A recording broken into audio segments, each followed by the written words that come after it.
David at Goliath. Sa isang lambak sa sinaunang Israel, nagkaharap ang dalawang hukbo, ang mga Israelita at ang mga Pilisteo. Araw-araw, may isang higanting lumalabas mula sa kampo ng mga Pilisteo. Si Goliath, matangkad siya ng halos 3 metro, nakasuot na mabigat na baluti at may hawak madambuhalang sibat.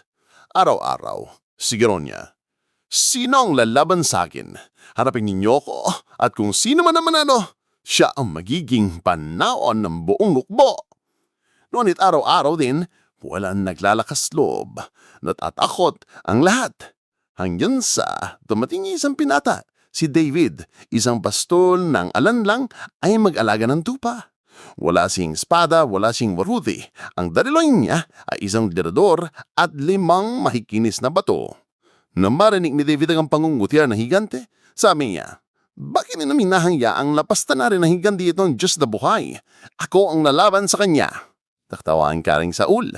Nag-alinglangan ang mga sundalo. Ngunit, ang sabi ni David, "Inilitas ako ng Diyos mula sa leon at oso. Siya rin ang magiligtas sa akin mula sa kamay ng higanteng ito." Lumapit si David sa kagilid kay Goliath. Nagtawanan ng mga Dalisteo. Nilayat siya ng higante. "Bata, aso ba ako para lapitan mo ang emperador?" Ngunit buong tapan ng sumagot si David, "Ikaw ay lumalapit sa akin ng espada at sibat. Ngunit ako'y lumalapit sa iyo sa pangalan ng Panginoon ng mga hukbo." Kinuha ni David ay isang badong iriyan sa aking emperador, inalitan, at sa isang higlap, pinakawalan ito, diretsyo sa noon ng higante, at bumagsak si Goliath patay. At sa araw na iyon, napatunayan ng lahat na hindi sukat ng baluti o lakas ng katawan ang batayan ng tagumpay, kundi ang tapang at pantaratayang bata ng puso. Kaibigan, lahat tayo ay may mga higante sa buhay.